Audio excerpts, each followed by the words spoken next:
I've never done this before, but before you listen to this podcast, I wanted to make sure I put a little bit of a disclaimer out.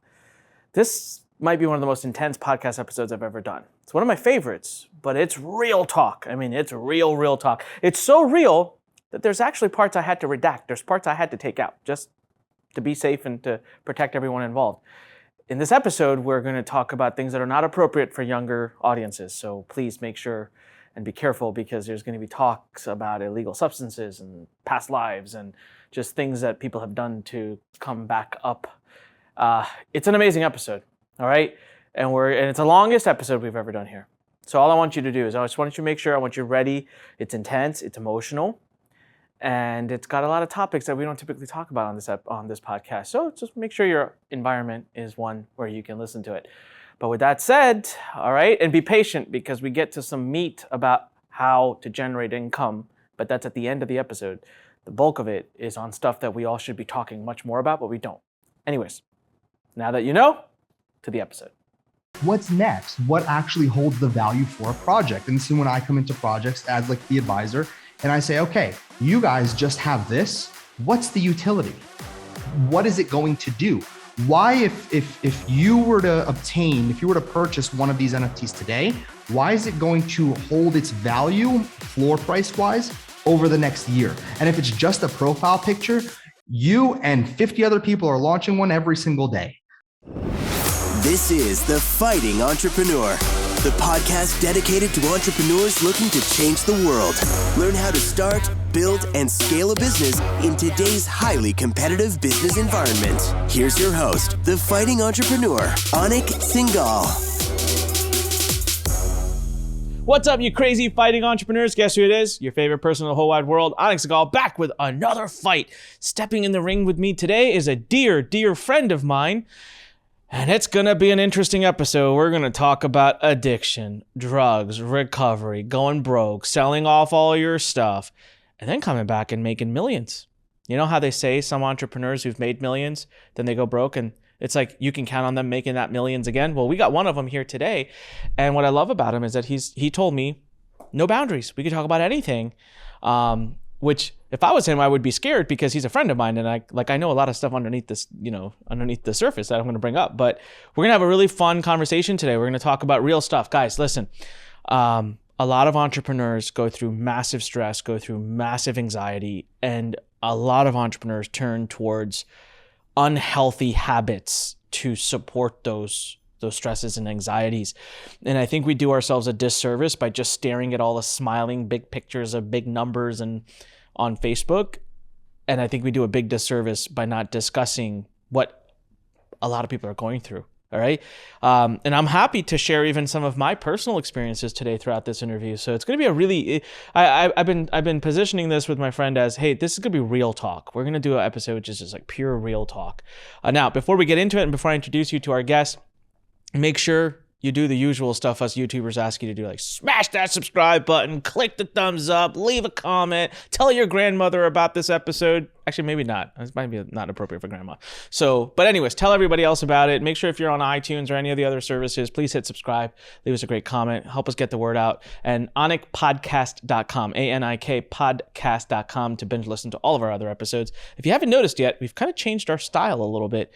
And I'm loving them. They're more fun, and I think they're more informative to you, and they're more real. All right. So,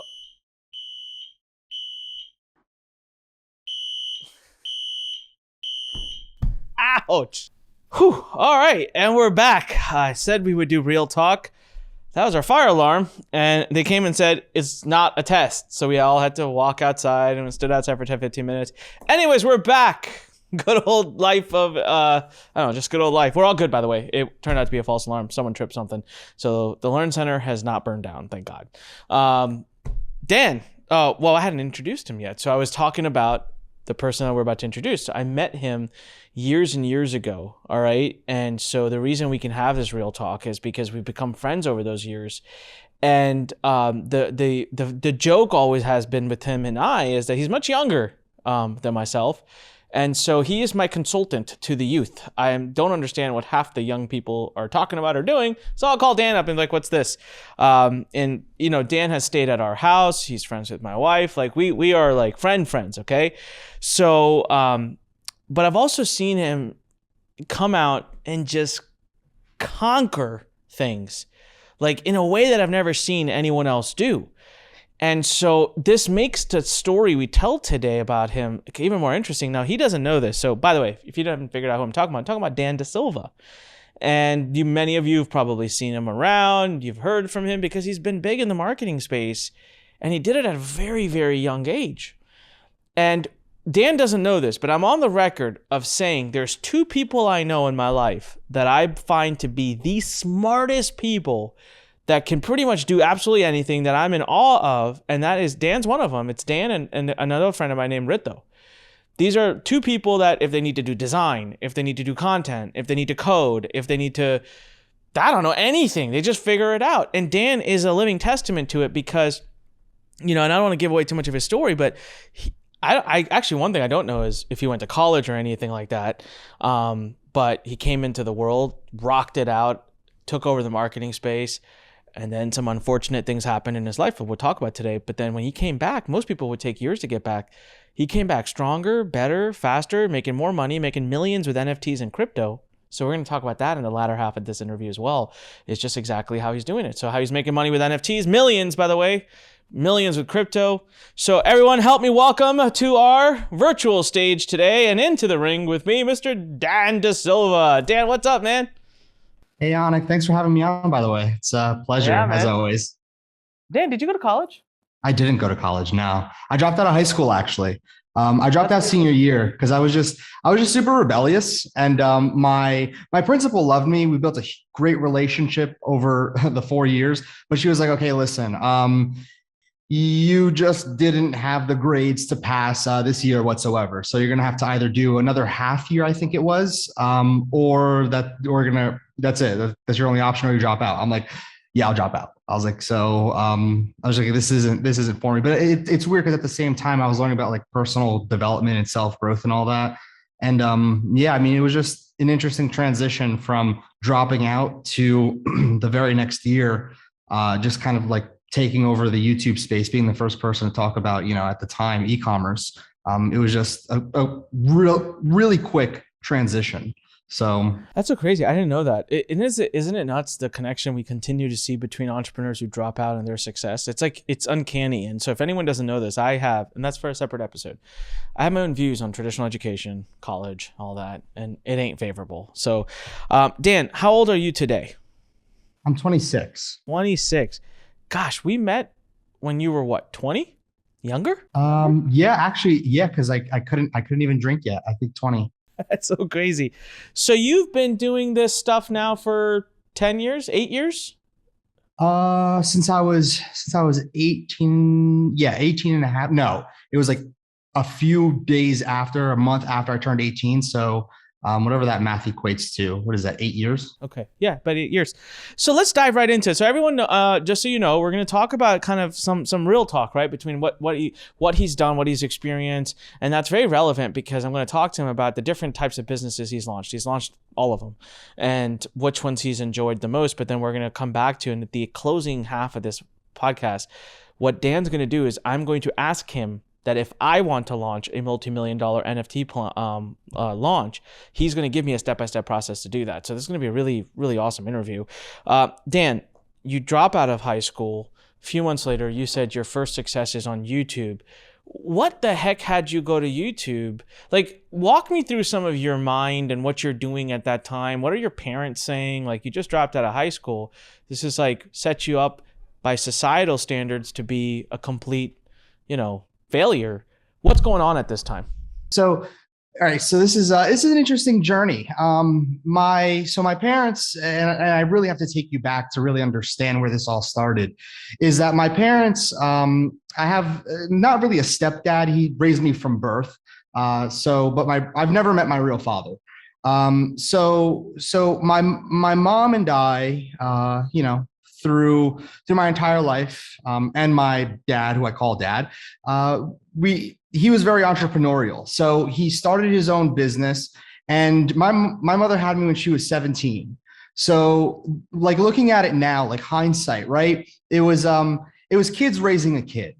So there was because my dad now was 17 as well. So it was very interesting because my father had entrepreneurial dreams. He pursued it as well. So that means I had to spend a lot of time with my grandmother as my mom and dad worked together. So it was weird because I lived in a, I mean, I'm not going to say it was, like a ritzy area, like the suburbs, right? It was a harder part of Jersey. And it's weird because when I was 12 or 13, I moved to the most cliche suburban area ever. To the point where it just didn't like it didn't really fit in. Like what, kind of where I came from, my background, and where I was now. So let's fast forward, okay? So let's fast forward to high school. At this point, my mom decided to change her, not necessarily change, but kind of adopt a new religious view. And that religious view didn't align with me whatsoever because of the fact that the religion is Jehovah's Witness, actually. So throughout my entire life, like till I was 15 or so, no, probably like 14 or so, 15, I was always used to celebrating Christmas, birthdays, like celebrating everything, being with my family at all given times, like my massive family, around holidays, Halloween, like everything, right? And then it was like a flip of a switch where everything was just kind of taken away. Where I wasn't celebrating with family, didn't really have friends because of the strict rules. Wasn't allowed out. I was kind of like homebound. I felt so restrained. So how old were you? This was up to when I was 16. So wow. She probably changed her religious views when I was, I'd say 14 or so. And in the beginning, now they don't do this anymore, but in the beginning, they almost in a way try to like push it onto me, like force it onto me. Now they don't do this. We have a great relationship now, and they don't, do this anymore. But at 16, I became so rebellious, like super, super rebellious. At the time, my dad, I know from his younger years, he took performance enhancers when he was younger, right? So literally steroids, so testosterone.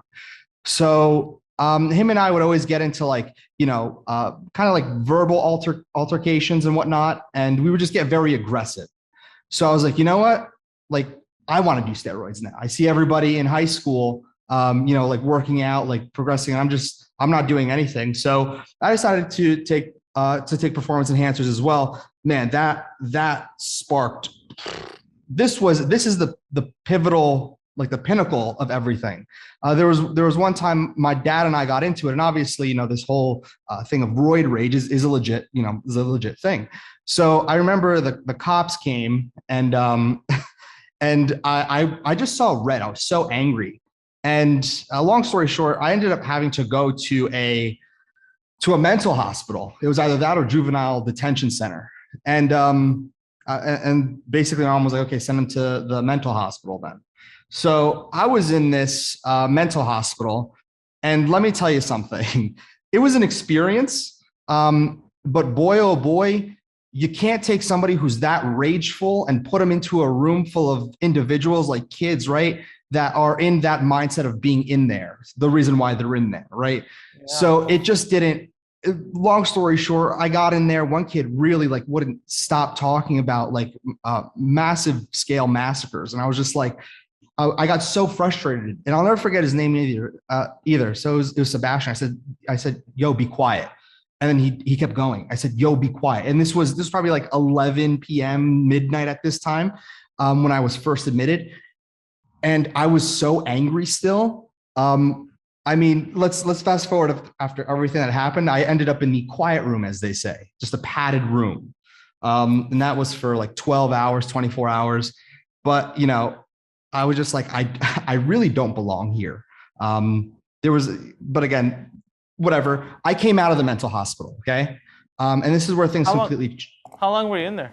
8 days. On the 7th day, they're supposed to let you out after evaluation. And then I got held back for another day. I was just like really like held it in. I was like, ooh. And And on your perfect behavior so you can go. Yeah. And you know what's the craziest part is that you can't just stop taking testosterone. Like during that week, you can't just magically, well, no more. Like your body physically shuts down. So I was like in this lethargic state, just angry and just hated the world. So I came out, and I just left home at 16. I left home, and I went to go live with my best friend. And so this was honestly, this was my peak years. I had the most fun in my senior year than I've ever had in elementary, middle, because I was always locked down. And freshman and sophomore year, but junior year, I went to go stay with my best friend, and I even stayed throughout the entire summer. And I didn't have any, I didn't talk to my parents. And so when senior year started, this is where things become like really, really insane. Senior year started, and I'm about a week and a half, 2 weeks into senior year. I get a call from my principal to, telling me to come down to the office, and I have a great relationship with her. I'll never forget her. She's so cool. She's so awesome. And she was always going up to bat for me too. And so I went down, she said, I have bad news. I said, what is it? She's like, you can't be here. I'm like, what did I do now? Like, what did you guys catch me doing now? She's like, no, your father came out and signed you out of school. I was like, she's like, so basically you're a dropout. I'm like, what? So this was his way, like my mom and dad's way of basically trying to get me back home, like forcing me back home. So you're not going to school. Like, I don't really know what that was really trying to accomplish, but I went back to my best friend's parents' house. Right. And my best friend's mom at the time looked at me, she says, why are you home? I said, like a puppy with his tail between his legs. I told her the situation. She was just like, oh, no. So she went down to like one of the state municipal courts, basically, or the municipal court for the county. And without the judge even seeing me, he signed an emancipation letter. So partial half custody was, because this judge was super pro education. There was no like trial, or it was just straight up signed the emancipation basically. And she had, I don't know if it's like 51% custody, whatever it is, but she had enough custody of me to sign me back into school.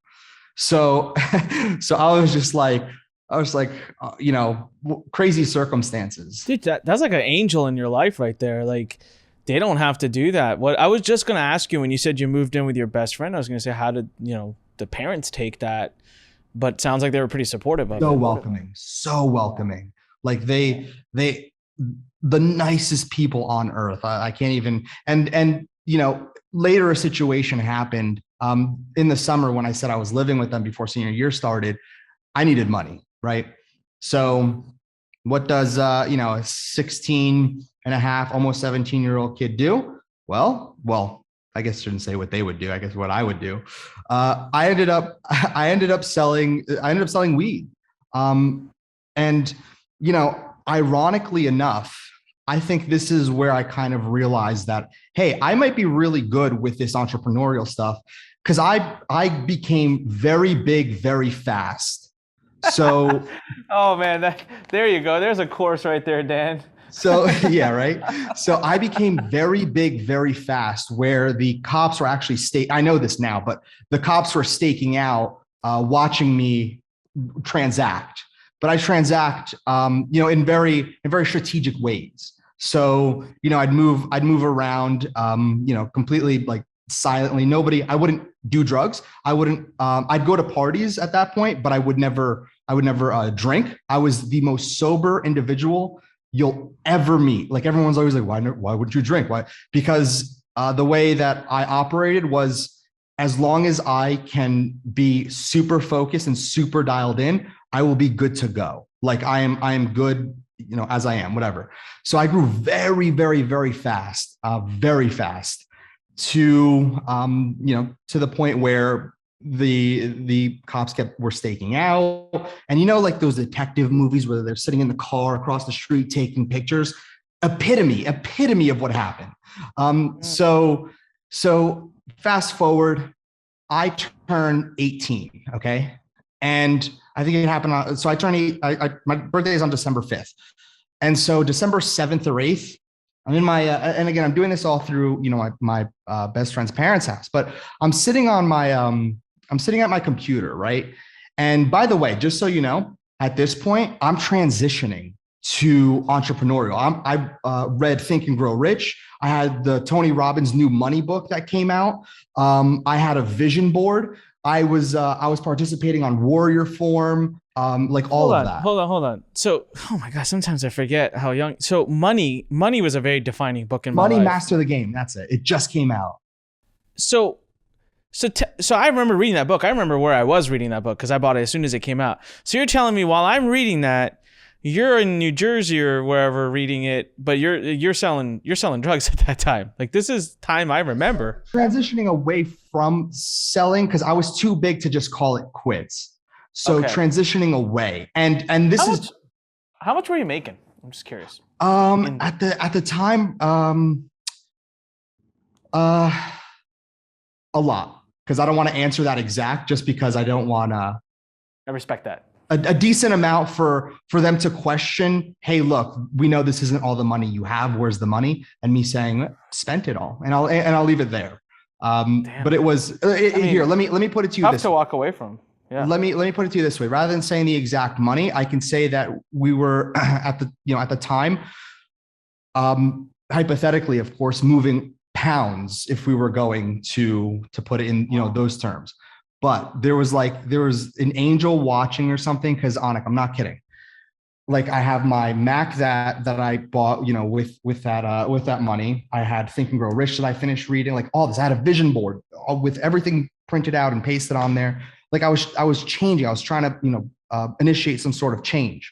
And I'm sitting in my room, and my door's closed, and all I hear is like this knock. Okay.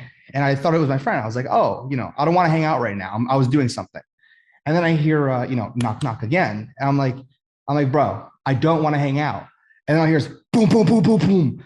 I go to the door, I open it to like be really mad, be like, leave me alone. All I see is like detectives, SWAT, like it's just two dogs, plainclothes detectives as well. I'm like, oh, okay. So you guys waited until I turned 18, a few days after I turned 18. So it was, and they told me that in the room as well. Like, I'm not stupid. So they timed it perfectly. So, and it literally a few days after. So here's the thing is that, they got a like an order, whatever it's called, to, not just to go into the house, like, cause obviously for like a search and seizure type of like whatever they were doing, but they actually seized the deed.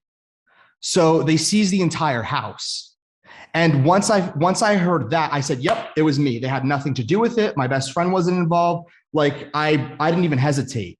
And the reason why I didn't hesitate was because the same thing was going through my mind. Like, hey, these people stuck their necks out for me. No shot am I going to let them like take, any type of fault, even though they weren't aware. Anybody else could have been like, no, like whatever, they knew, like yada, like start pushing stuff around, like blame around. But I was like, no, it was completely all me. They had nothing. They had no awareness, nothing. And so, and what the saving grace is that earlier that day, I had so much in my possession. And it just so happens that, I had to give it to somebody to hold, so basically lend out, and then it left me with barely anything, and so the amount at this time, weed wasn't as accepted as it is now. The punishment was a lot worse, so they hit me with because the amount that you needed at the time was nothing. I think it was like 2 ounces or so for a felony. And so they hit me with 2 felony possession and distribution charges. Yeah, that was a real low blow. So Dan, I got so many questions. First of all, so would you keep all of that in their house, or did you have like a separate place you used to stash it? Oh, damn. I would keep it right in their house. Yeah. And so you only had a little bit on you. I guess they couldn't use any of the pictures of you before you were 18 because that evidence wouldn't be admissible. They could. The pictures were me doing transactions, like proof of transactions happen. So that's why they said it was with intent to distribute, because they have proof of that, but they don't have enough. Oh, so there's another part. Somebody who they were picking up people that left my home, or left my best friend's parents' home at the time. So there's one kid came in and got a decent amount. I come to find out after I got pinched that he's the one who completely ratted and said, yeah, and just kind of threw me under the bus. But I also heard from other people that as they were leaving my home, the detectives knew that they were in possession, and that's how it was people snitching, and the fact that 2 and 2 equals 4. Crazy, man. I mean, at a young age, and you're only 18, and as you've already lived such a full and just troubling life. But have you told this story? Like, Dan, have you publicly been out there talking? Like, have you told this on a podcast before? Because I got to be honest with you, man. We've been friends for, like we said, 6, 7, 8 years. I didn't know these details.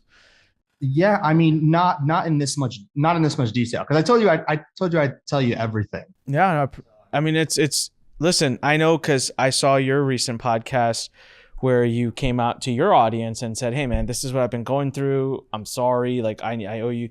And I think that was just so commendable. And I think this is like kind of therapeutic, right? In a way, you come out and it's like, first of all, by the way, Dan, dude, you are not alone. Like, there's so many people right now that are listening or watching and going, oh my God, so I want everyone else who's listening to this to be like, that's why we're doing this real talk. This is real life. And we all go through our moments and do our, do things, but what always matters is where we end up.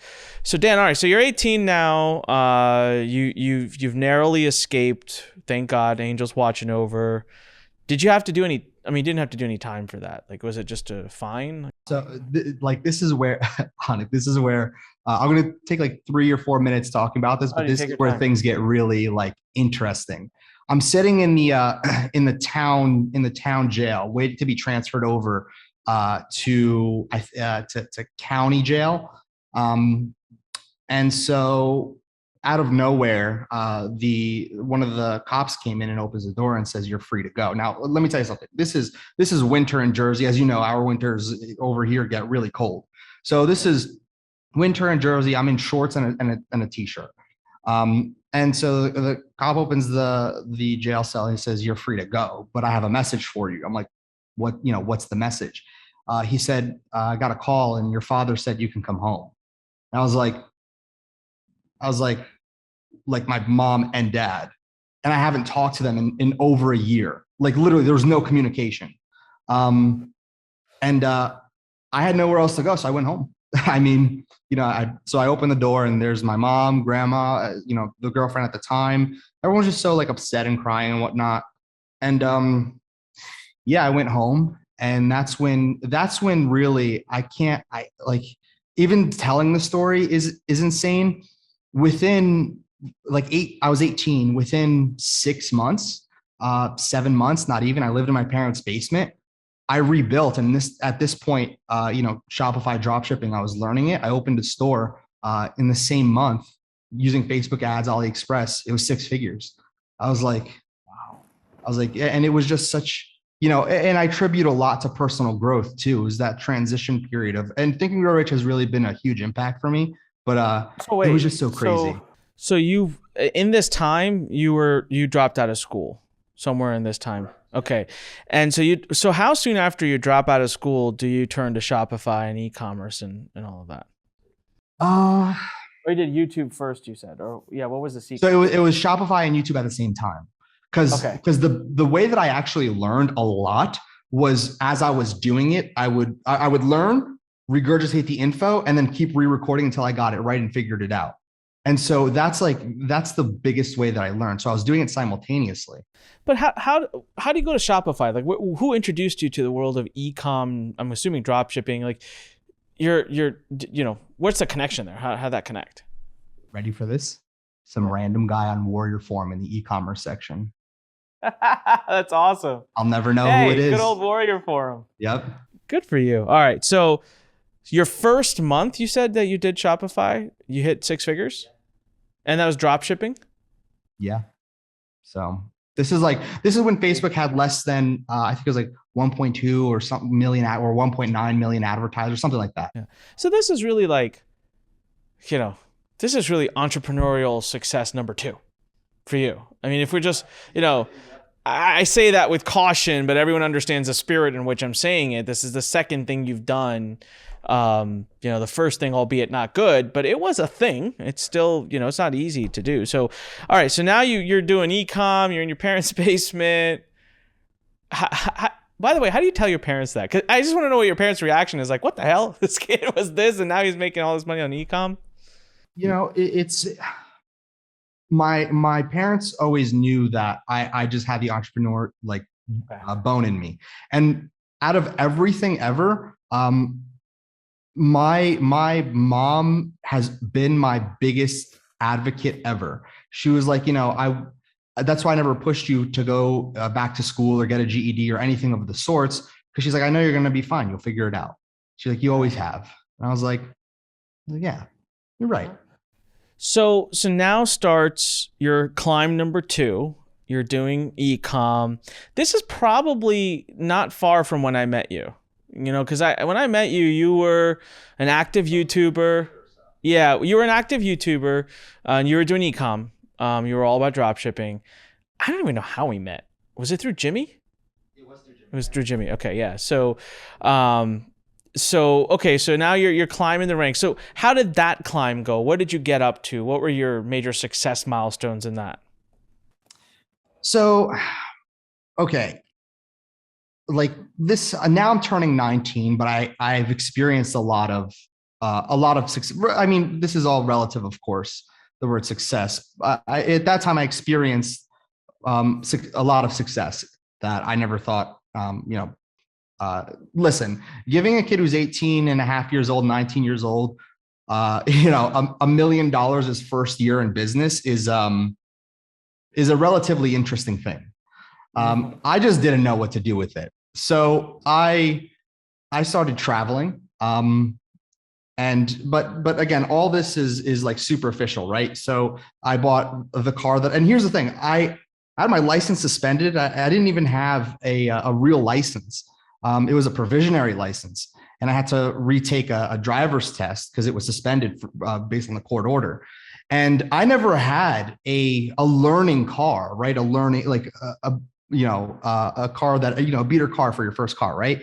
My first car, I literally, and this is when I said the worst thing that ever happened is that I went from 0 to 100, because I literally didn't have any credit to take out a loan or anything. And I just went out and bought at the time an i8, and I didn't, couldn't get a loan or anything. So I just wired $120,000, got the car from Idaho, shipped it here, and, got a really nice place on the water overlooking Manhattan, and just doing what I love to do. And here's the problem is that, throughout all this, as the years continue, is that, I'm learning rapidly. I become very well known in the space. I have a lot of influence at the time.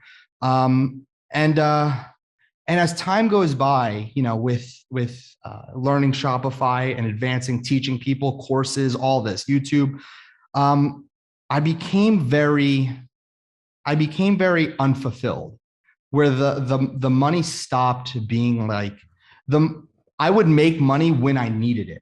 Like if I wanted to go and do something, I would only work to obtain that, because it was all just a endless cycle of the same thing wrapped differently. Mm-hmm.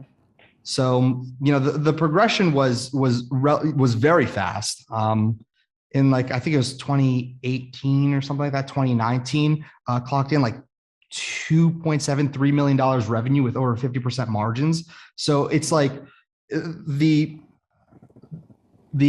increase was insane year over year. And then it was, I forgot which year, but it was one year to the next where I literally, Anik, didn't do anything. Like I stopped posting. I stopped just launching stuff. I just stopped. I know this. I remember this. Like this part I vividly remember. Yeah. So I just completely, in a way, I just gave up. So what was going on? Talk to me about why? What was going on in your mind for that period? So I reflected on this as well. And there was a lot going on, right? So this is the time, you remember when I was working with Tanner J. Fox, right? Signed Tanner J. Fox to Ecom Dudes. and it almost became like a traditional publishing. And at the time, he was doing like $1 million a month, and I was getting a massive cut of that. And I was like coasting, if you will. But here's the thing: is that it was so unfulfilling because I wasn't doing anything.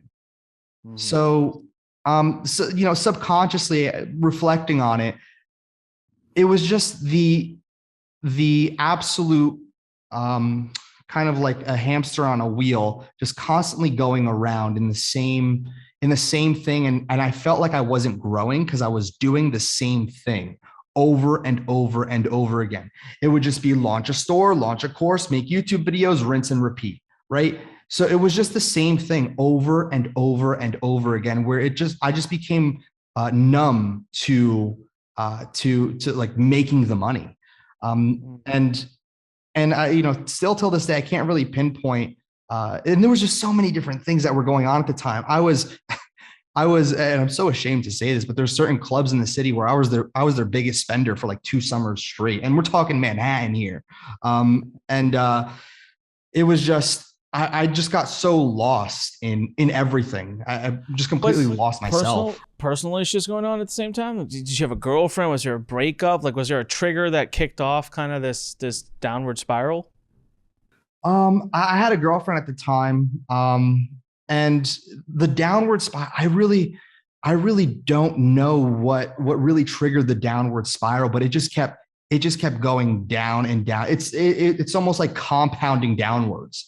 So that was like what I felt like. It kept only getting worse and worse and worse. 2019? This is 2019, 2018? Yeah, just about, yeah. So right before the 2019. Yeah, yep. Right before the pandemic. So you're kind of riding this negative wave coming into a turbulent time, which is the pandemic. And I remember this time very distinctly. And for anyone watching, like to give you an idea of like Dan and I's relationship. I mean, this guy has stayed at my house. He's my wife's favorite guest because, and I'm telling you, she made such a big fuss about this. When he left, we went up to the room that he was staying in, and we actually questioned whether he ever stayed in the room. She was confused because he put that bed back together. With all those, like, we have like 17 layers of pillows that are like very methodically put where they are. I have never been able to get that right for like 4 years. Well, he did. And so, he, and during this time, Dan, I'm asking some of our mutual friends, I'm like, what's going on with him? Where is he? Right? And we're messaging Dan and he's not replying. Or worse, he replies like 5 days later. You're like, what the hell, dude? Like, why are you replying to me now? And then it's like, he replies to you and you reply back to him. And it's like, we're mid conversation. He just disappears again. Like, Dan, what the hell? Where'd you go? So this is, I kind of, when I watched your video recently that you released, I was like, okay, I put the pieces together. And it was always like when you kind of came back for some period of time, I don't know why, it was always like, let's not talk about it. Let's just enjoy the time we have with him right now. Like, let's not pry and get into it. But so Dan, then 2020 kind of wraps around. So where does this downward spiral that you had go? Where does it go? Yeah. So 2019, I remember vividly, what was the cherry on top, Anik, to be completely honest with you. And I'm being super raw here. Was honestly, is I saw where the entire space, the marketplace was going with all the negativity that was just a bunch of people just creating so much false narratives about the people in our space and all that. And that was the cherry on top. So that was so like disheartening for me. Like working so many years for just random people to make up their own narratives and just destroy everything. So at this point, I'm like, all right, like I'm really not progressing. I don't want to do anything, yada, yada. So I just moved into another, because I've moved every single year. I'm like, like a Rolling Stone. I can't lay my hat down somewhere.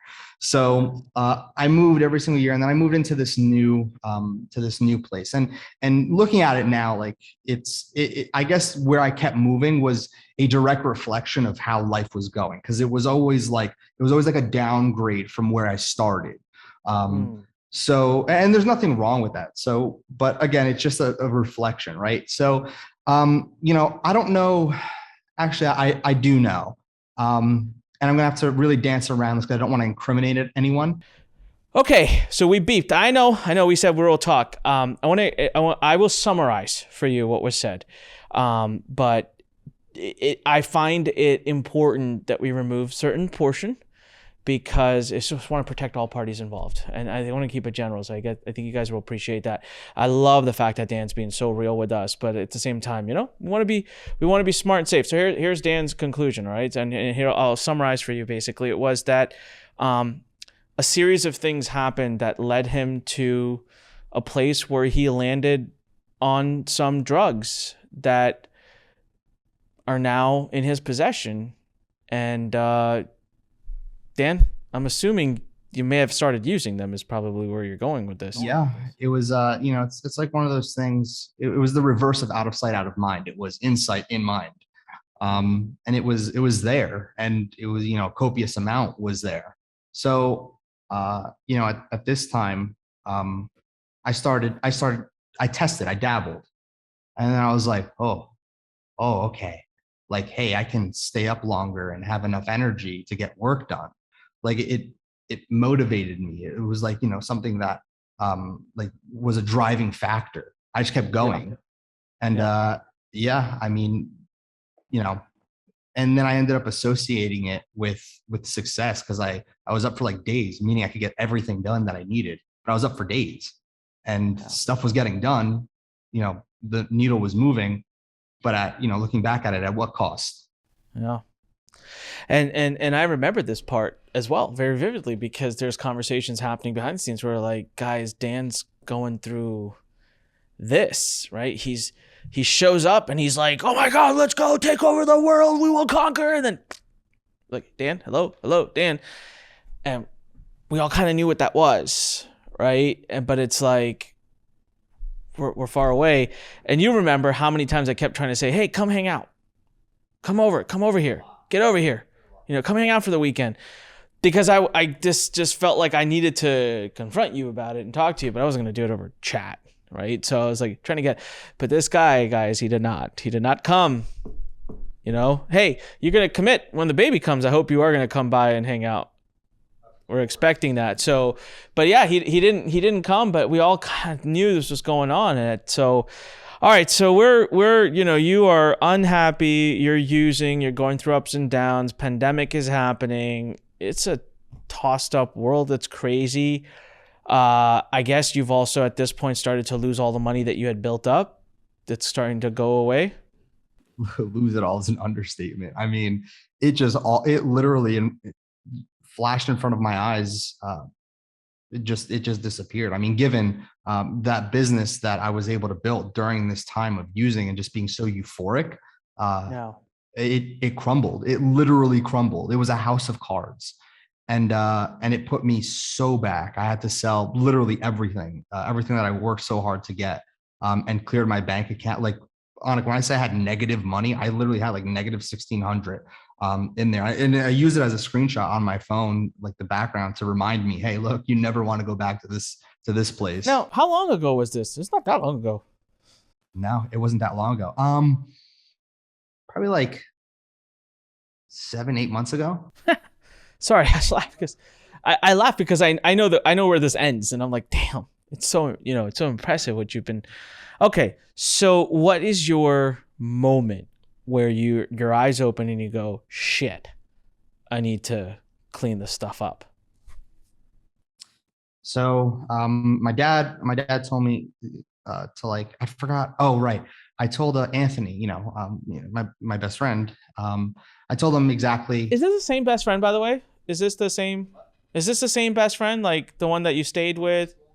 No, different best friend. But I met Anthony in high school through another mutual friend. But we've stayed friends all throughout. And he is like the epitome of like a day one. So I told him, and another friend at the time that was living around me, and at the time my project manager for the company that I was building. they all knew, and it just came to a point where they were just like, yeah, you're self-destructing. And they ended up telling my parents. So, so they told my parents. My dad sat me down, and, he was just he was not upset. He was disappointed. And he basically gave me an ultimatum saying, hey, we're going to, cut you off just as a relationship wise, because this isn't you, or you go to rehab. So I was like, I refused it at first. And then I was just like, you know what? Like, whatever, let's go to rehab. So went to rehab, and I ended up AMAing, so against medical advice, meaning I dipped. I didn't finish rehab. And there was just a lot of like intricacies to it. It wasn't like a real rehab, it turns out. So again, I digress from that. But I AMA'd my way out, and so I get out, and I come back home, and man, let me tell you, it was the most counterintuitive thing ever. I ended up using more than I was using before I even went in the same day I came out. And is that common? I feel like I hear that story play honestly, out. It is, because obviously like there's a lot of addicts in there, and they were like, in there 3, 4, 5 times. Man. And yeah, I mean, I used way more than I ever used, prior to that. And it came to a point, and this is where it completely like changed for me. When I was using Anik, I literally felt like death.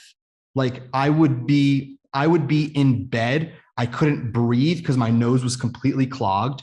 I'd feel nauseous. But at the same time, I just feel like absolute death. I wouldn't shower for days on end. There was like food everywhere. Like your stereotypical addict type of, lifestyle. I would just shut everybody out. I wouldn't talk to anybody. And just one day to the next, it was like a flip of a switch, right? It was just one day to the next where I was like, you know what? I hate feeling this way. Like I'm tired of feeling sick. Like I was just tired of it at this point. And even my mom said it. She was like, I can tell you're just tired of it. But of course, this is the whole thing about drugs and addiction, is that it's not just it's a chemical reaction in your brain. So my whole thing here is I'm using, yet I'm still trying to figure out a plan in order to trick my subconscious mind and reprogram my neural pathways to associate, pleasure with something else. So like to trick my brain into dopamine release. So you're about to say something? Yeah, I have a question, and I'm trying to understand this because I have definitely had a couple other friends that got into drugs, and so I'm asking purely innocently because I don't understand it. I think a lot of people, it's very easy to judge. I think it's very easy to say, God, just stop using it. And I know enough to know it ain't that easy. When you came, so first of all, how long were you in rehab? How many days were you there? 6 days. 6 days. Okay, so now during those 6 days, you didn't use. You didn't take anything, I'm assuming, right? So you had a pause. You come back, you get out. How long from the time you left to the time you used again? Was it just hours, days? 45 minutes. What created that? Was it a feeling you were seeking? Was it like, were you down? Like why did you take that hit? What were you looking for, I guess, is what I'm trying to understand. The availability. Just the fact that it was there. Okay. Just the fact that it was there. So old habits, convenient, it's available, boom, let's go. Trigger of being in the same spot, location with, everything that was there, and just brain associating, hey, we're back. Got it. All right. Okay, so now this is the part, you talk about this part very openly. So if anyone doesn't know, go to Dan Dasilva's YouTube page. You can actually see a thorough video where I kind of feel like you talked a lot about like this and on, right? And we got the pre-story, which you didn't talk about in that video. So now you're back on it. You're sick though. You're tired of it. How much time between that first day you're back from rehab to the point where you're like, oh my God, I'm done. You're reboot again? Probably like 2 months or so. 2 months. So that's a short time.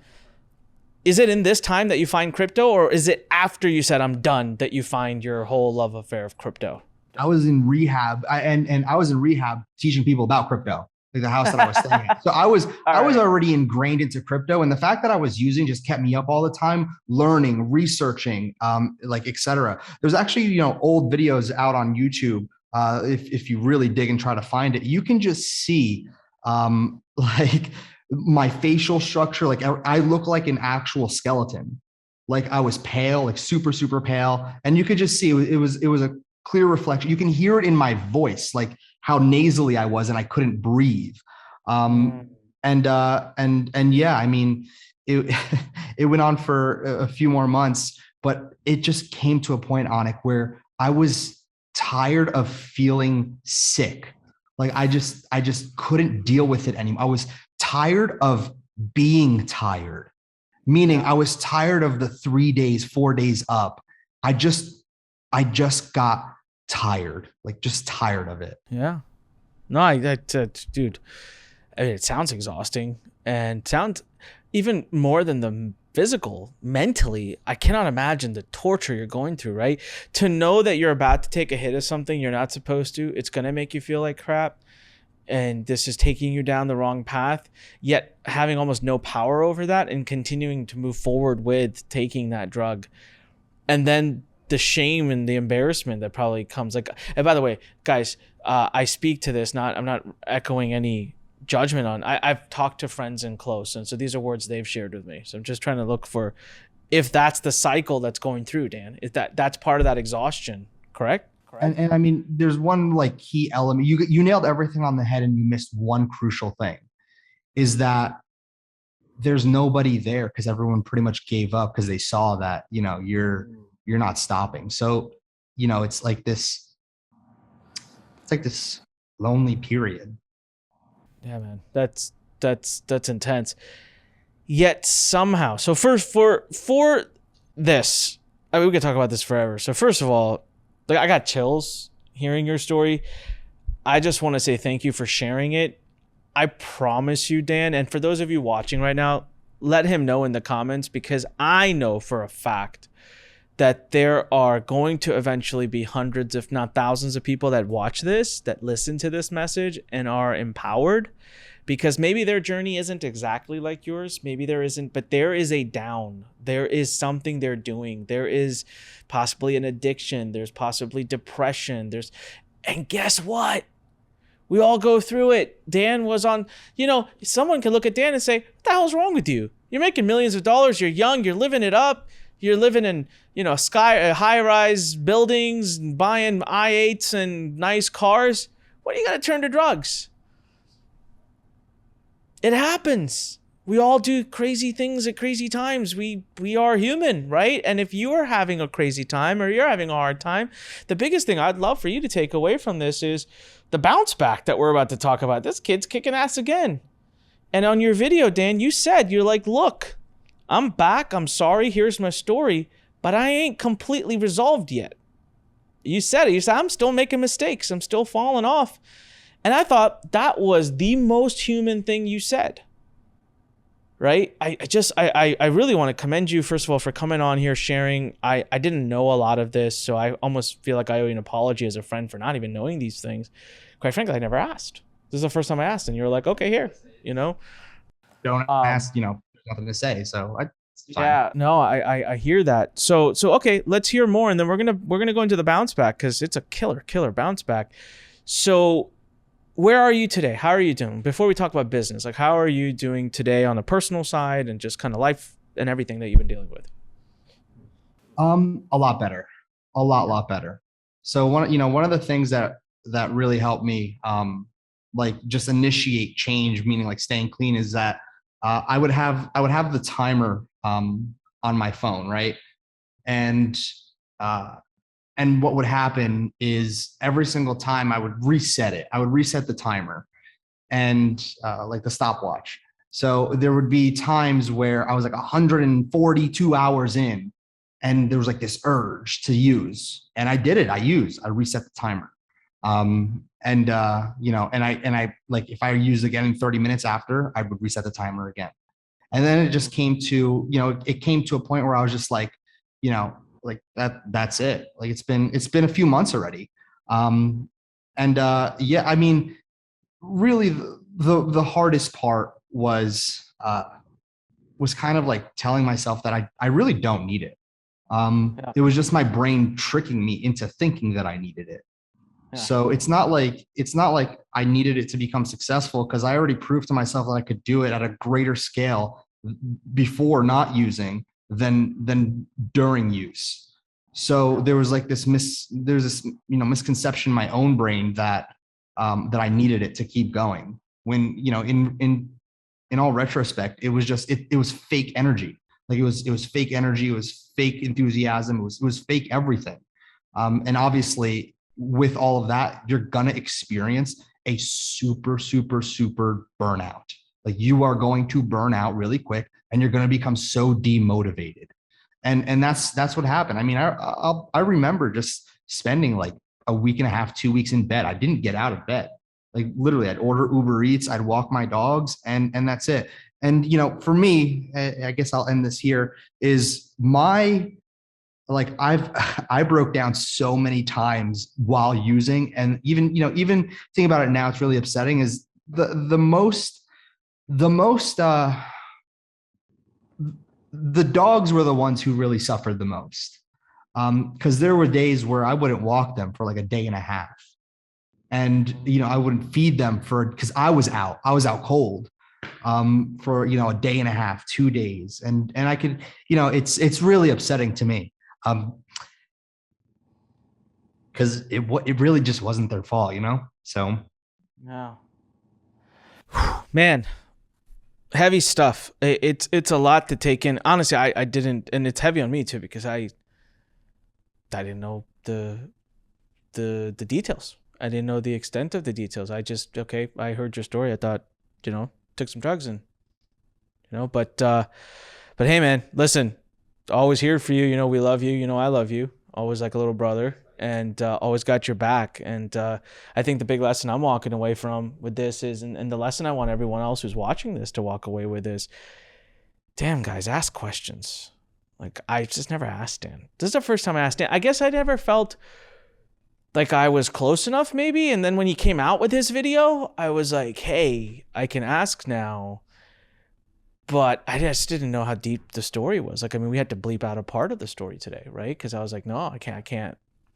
That's too much. All right. Well, hey, to every good Hollywood film, there is the conquering comeback. There is the hero comes back and wins. Dude, you are just killing it, and I don't get it. I don't understand it. Like in the sense of like, I want to decompress this or decode it. You're killing it with crypto and specifically NFTs. And I love how before we started this, so everyone, you won't know the backstory. Before we started this, I said, hey, Dan, I want to talk about how you made $1 million in NFTs. Can I do that? And he's like, yeah, sure, you could do that. And he's like, hey, by the way, it was actually 2.2 million. I'm like, what? I'm like, wait, what is this? And he's an advisor right now to projects. People are coming to him for seeking his guidance, crypto and NFTs. And you're pulling it together, man. And I think when I spoke last, you were telling us in this group chat on text, right? You said, I found my calling, guys. This is what brings me joy. Talk about that. Could that be a big part also about how you're now getting the courage and momentum to fix life? Like, was this a contributing factor? Absolutely. Okay.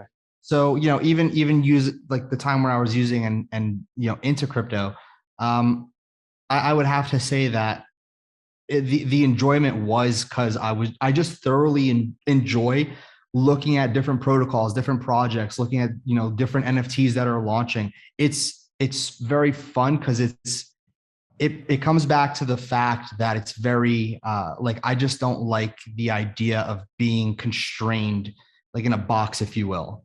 And crypto, just, learning blockchain tech, there's no boundaries to what can be done.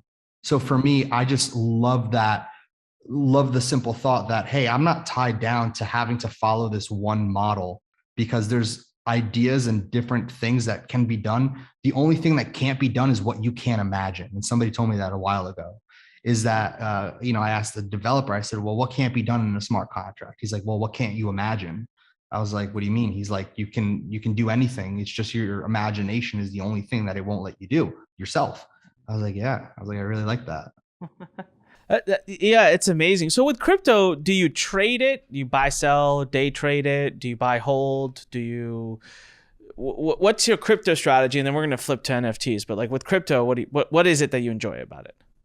Yeah. So, okay. So crypto, there's a few things that I do. So I buy and hold. I don't touch Bitcoin, just cause I like the tech, right? Bitcoin's not my thing. Bitcoin's like a store of value at this point. I love volatility, meaning I don't want, like 2-3% in a month. I want like 200% in a day. And crypto is the space to just like that. It's like a thrill, right? So it's multifaceted. Like right now, what I'm doing, even on the side over here, is I'm sidestepping Ethereum. It's not day to day. It's how fast does the price decrease. So if I sell, because I sold the top at, local top at 3,300, but now it's currently at 2,900, and it took a day and a half to get here. So I sell high and I buy low and rinse and repeat. But with those profits, I'll actually go ahead and move it over into projects that I believe in long term. So super speculative, low caps. But those are the ones that will, in like a year, 2 years, get me those 1,000, 2,000% gains that I'm looking for. So, that's kind of, but again, doing the research is what I love to do. And then getting into Telegram, talking to the founders and what their vision is.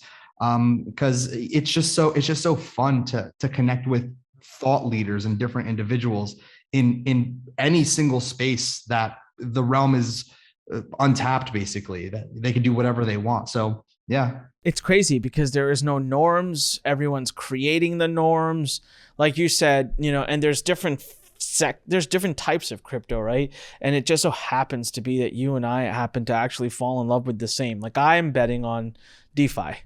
I think that's the, I think that's it. Yeah, and you talk about it all the time. I think hey, if you can disrupt banking, what is bigger than banks? There's no industry bigger than banks.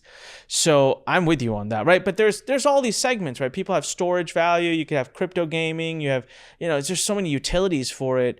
And it's like, you find, you're right. I when I started really researching it, at one point I forgot about the profit side, and I just got so excited about, like, holy crap. So we'll be able to give loans to one another. We won't need a bank anymore. We will be able to pass loans and sell loans off to each other.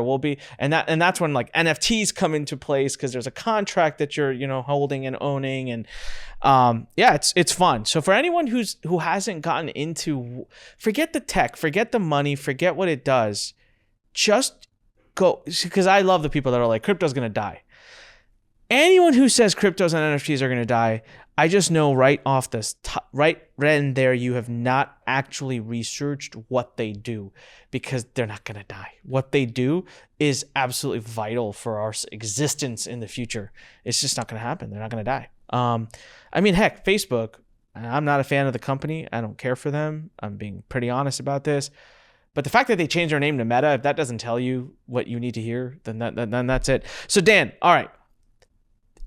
I remember you sent me this text, right? And this, I think you were still kind of in your zone of, kind of ups and downs. And you're like, I've unlocked TikTok. I'm out. I'm in TikTok land. And you're like deep in the matrix at this point, because I'm finding you in random parts of TikTok, by the way. I'm just doing my normal thing and tan pops up. Has that been the secret sauce to your NFT success? Because we're going to talk about how you're advising and creating millions of dollars in NFTs. Would you say TikTok is the base foundation of that? It's ironic is the realm of TikTok back in like September of last year, right? That was September, October. That was the real transition of me like really getting like clean, if you will, because I focused all my energy on time in trying to game the algorithm. And that's exactly what I did. So, we were going back and forth with it. And next thing you know, I have like 10 accounts that I'm trying a bunch of Remember different things on. when I was building my first one and we were going back and forth and sharing tips, and that just got so out of control that my account got banned on TikTok because we were pushing the threshold. It was fun. I didn't care. It's my old account now, but that was when, I could tell you were in the matrix, man. You were decoding, and so that was the beginning of. So yeah, walk me through, man. I mean, you're creating millions with NFTs. What's like, you're talking to me, you're explaining me how to do it. Talk to me. Tell me, what do I do? How do I make this happen? So yeah, back to your question, if that was kind of the catalyst for NFTs, right? It really was. I was a part of a few projects. There's still a learning curve in here, being like an advisor to these roles, and realizing that one video that I would put out, I'll never forget this one. It increased the token 11x in 48 hours. So and that's when I realized, holy cow. And this was just on a side TikTok account that wasn't even the 5 main ones I was focusing on. And that's why I was like, wow, this is insane. And I never did that again, because given the fact that it's just not like an ethical thing to do. And I didn't pump it purposely. You don't know which videos are going to go viral on TikTok. You really don't. So then I focused my attention a lot on like NFTs and just talking very generic projects that I can't pump no matter how hard I tried.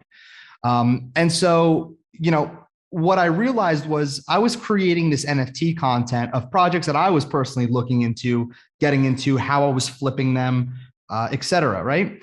And next thing I know is that I have Twitter blowing up, and TikTok as well still blowing up. And the new YouTube channel I was creating still blowing up as well, like really blowing up. And, I got a lot of messages, a ton of messages from projects that were trying to pay me to shill to promote their NFT. And what really made me open my eyes was how much they were offering. I've never seen, there was in one in particular project, and I won't name the project, but they did $14 million mint in an hour. So they, minted $14 million. And then I was in a Telegram group because I was connected with the owner through a mutual friend. And he was like, hey, I see all your TikTok accounts. Can you just create 2 videos on each one spaced out over, 2 or 3 weeks? And we'll give you $200,000. I was like,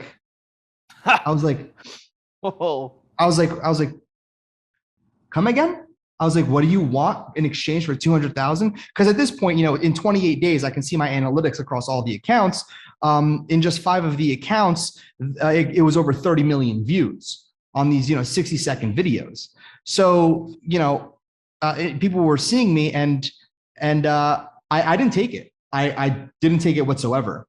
The reason why I didn't take it was because I didn't trust not that I didn't trust the owner of it, I didn't trust the vision of the project.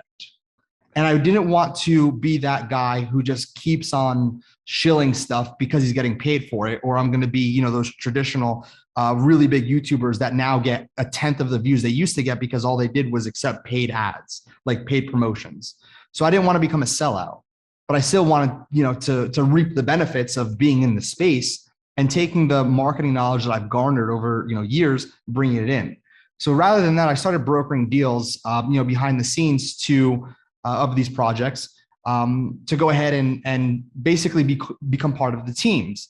And some of those would actually give me NFTs. Some would be a small percentage of mint, whatever it is. But it wasn't the fact that, the money was coming in. It is a fun experience being able to market these projects, but also know who's who in the space, meaning that because I position myself to not be a sellout, people now know that. Like, my audience knows I'm not selling out for anything.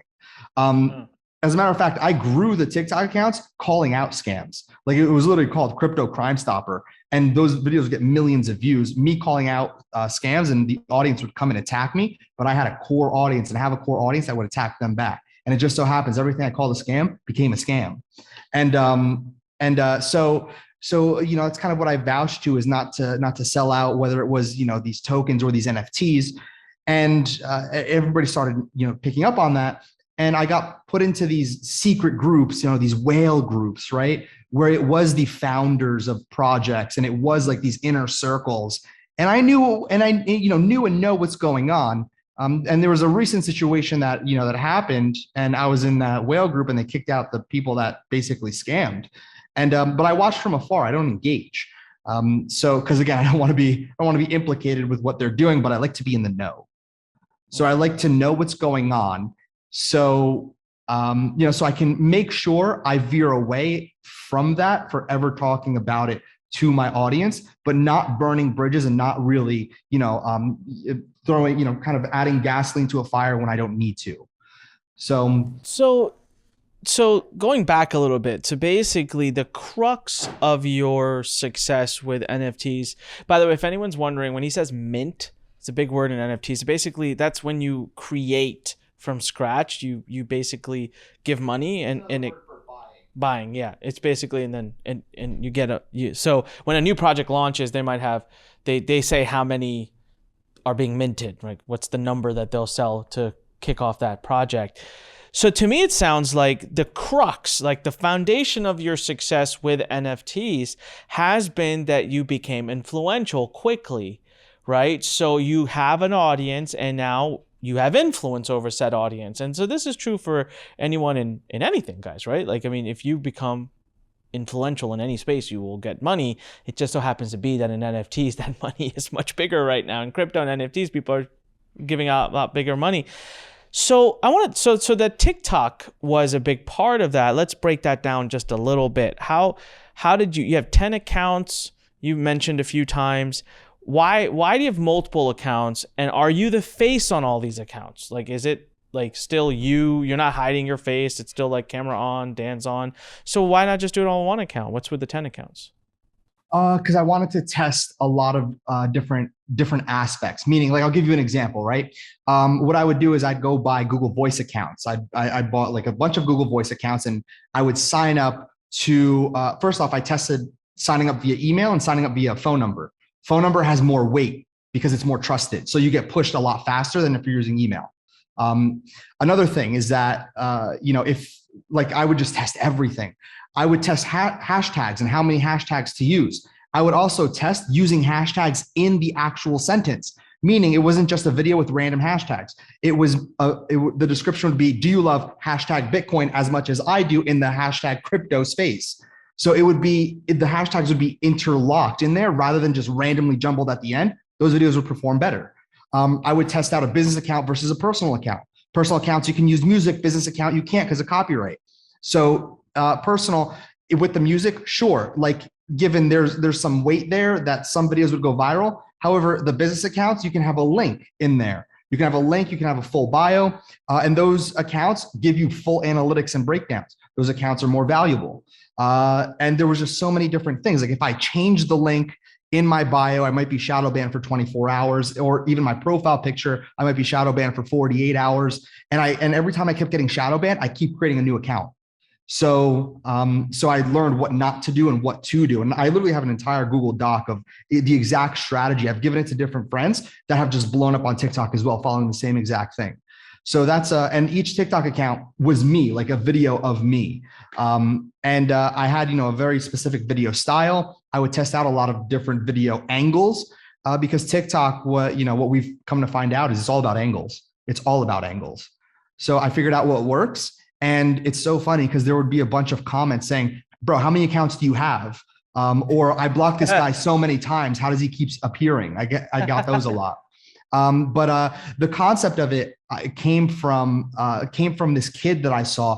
Anik, when I say he went viral, like it was his job, he would have, I at least know of 15 accounts that he has. They're all banned because the stuff that he says is the most edgiest and borderline, depending on how you want to infer, it can be very politically dividing, if you will.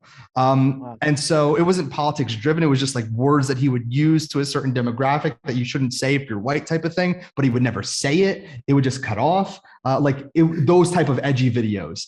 And they would go insanely viral. And everybody in the comments would say, how many accounts do you have? I would scroll through TikTok, right? Out of like 10 videos that I see, 3 of them would be his on 3 different accounts, all viral, insane amounts of views and followers. And every single time I'd follow them, I would see less following in my following count. And I noticed his accounts are gone because TikTok would keep banning them. He'd keep creating new ones and they'd keep reappearing. And that's where I got the concept. I was like, hey, let's try this. And it worked.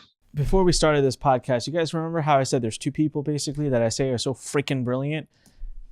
This is why Dan is one of them. I don't want to do that. My brain doesn't even work like that, but I just let him do it and then go to him later and be like, yo, give me the rules that I have to follow. But that's what gets Dan going. He wants to hack the code. He wants to hack their system. He wants to learn and figure it out. And he will do this not only with TikTok, he will do it with the next thing and the next thing and the next thing and the next thing and the next thing. And that's pretty much why you can't hold him down.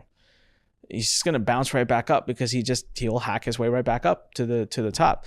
So that's awesome. All right. So now I know why you have those 10 accounts. Cause I was actually wondering, I'm like, why does he have so many accounts? Makes sense. You're testing different stuff. You're accumulating at this point across all of the accounts. How many followers do you have in this crypto NFT world? Probably, I would say close to like 500,000, if not, about 500,000 or so. That's incredible. Okay. So now you got this influential vehicle that's going to help. That's why the pace at which you've entered this space and made millions. Rough ballpark, okay? Assuming Ethereum isn't where it is today, assuming Ethereum is at where it was a couple months ago because Ethereum dropped like 40%, how much have you made in the last whatever months, 6, 7, 8 months? Like rough ballpark, all right? Give me a ballpark. I don't need you to be too specific, but if you want, you can be. Definitely not specific because I don't know who's listening to this. Maybe you have some IRS people that listen to this. It definitely is. It's close to for the company in total because obviously I kind of just put it under an LLC for. Yeah, and you'll have partners that are going to get paid out. So let's give numbers that are general so that. So in total, what we've generated collectively out of everybody that I've worked with has been close to 17.5, 18 million total. And that's across, all and again, meanwhile, this is the last 2.5 months, really, since December 10th, when I decided to, of 2020, we're in 2021. 2021. Yeah. That's when, that's kind of, and now we're really ramping things up. We're really ramping things up just because that window of opportunity. So that was just, what was that? That was like playground. So now you guys are getting serious. 17 million. No, now we're really getting serious. So, oh man, that's exciting. That's amazing stuff. Okay. So this particular one that you advised on goes on to do a couple $1 million in like a day and a half. What is that? So you have all these accounts. Do you do a hype up for a week? Do you send emails? Do you buy ads? Like what happens? Like how do you go from, okay, we got it, you have influence, but how does that influence now become millions in a couple of days? Here's the thing why I absolutely love this space, right? Is because I don't need to utilize my influence to make these projects rally. Like everything I've done to make these projects rally has nothing to do with me. Like I don't need to go and shill it to my audience whatsoever. And you go and look at my Twitter feed, you go and look on my YouTube feed. There's nothing there that I'm shilling, that I'm not a part of, meaning that I'm not buying myself. That I have to go out there and shill because I'm part of the team.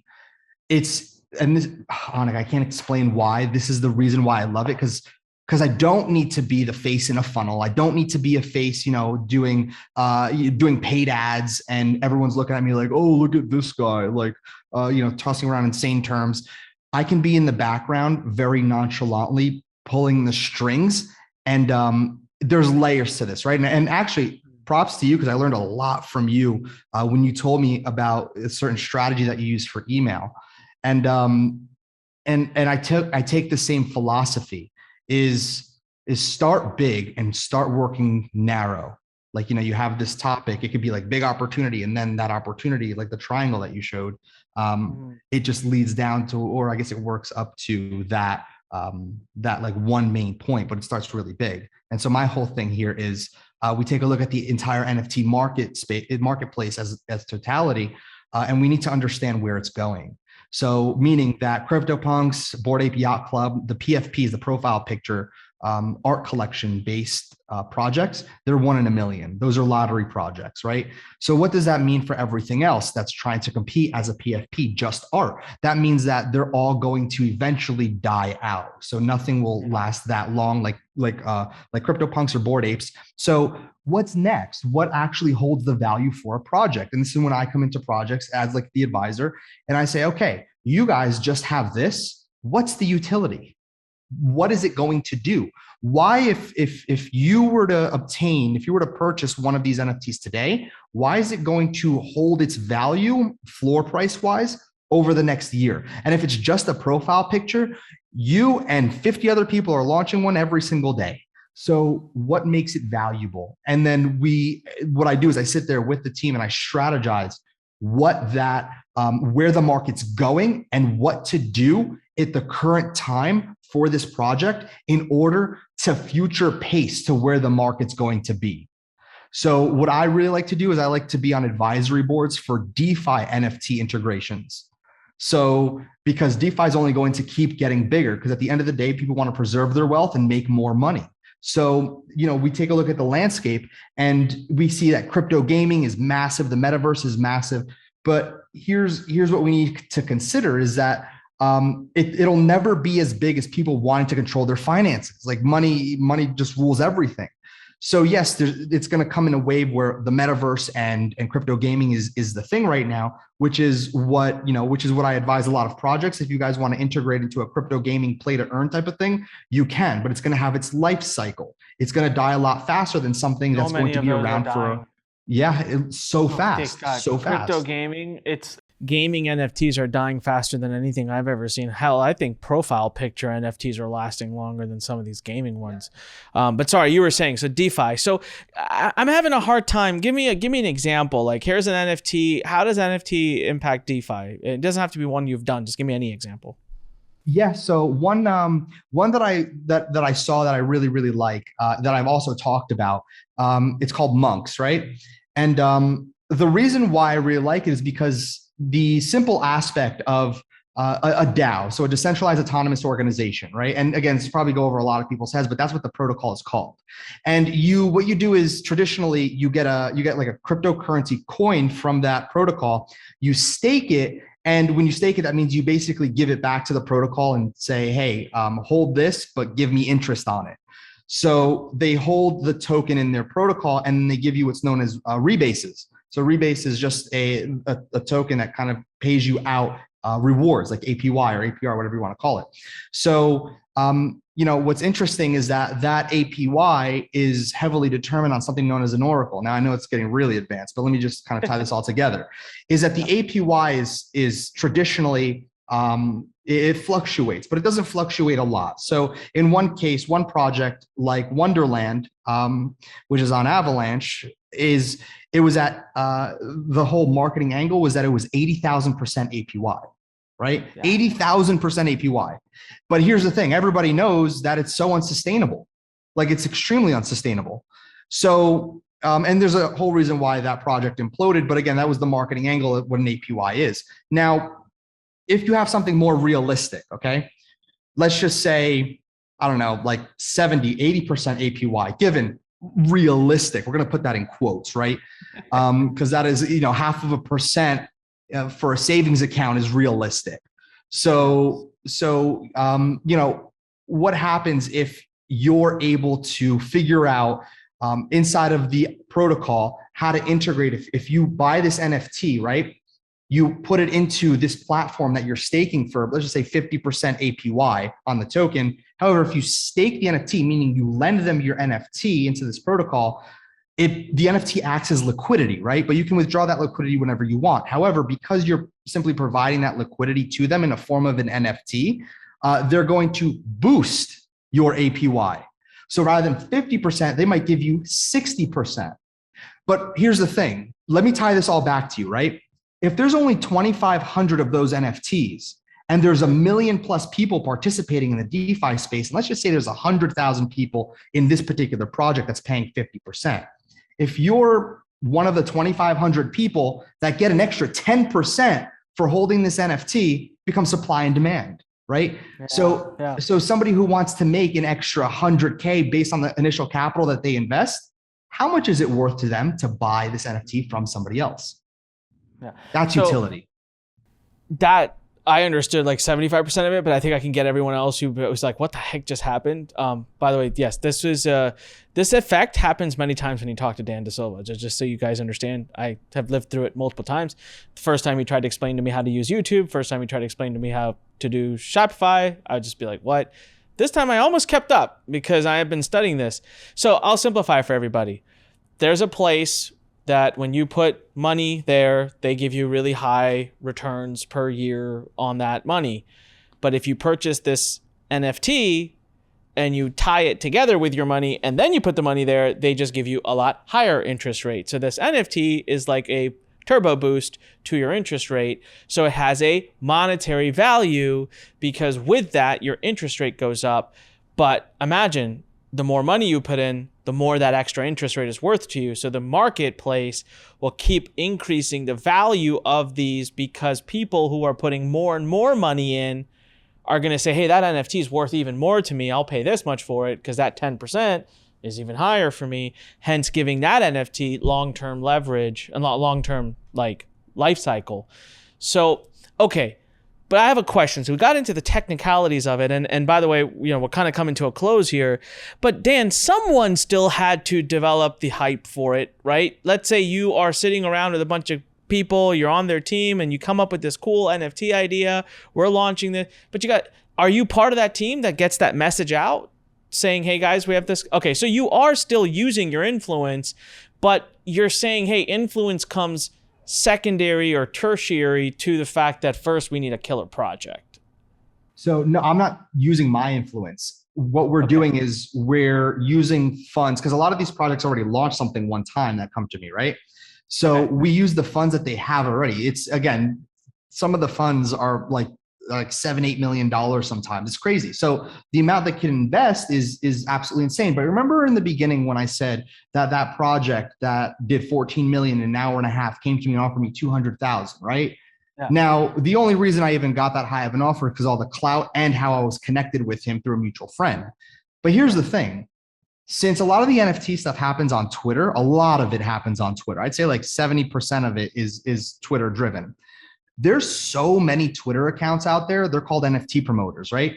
And they'll promote your NFT for 24 hours on their Twitter for like $2,000, for like $1,000 for nothing, for literally, and it builds so much momentum and so much hype that, again, this ties back to me not having to do anything because you can reach out to that promoter through an anonymous page, an anonymous email, whatever it is, and broker that deal to just promote your project. That's it. And there's hundreds of these.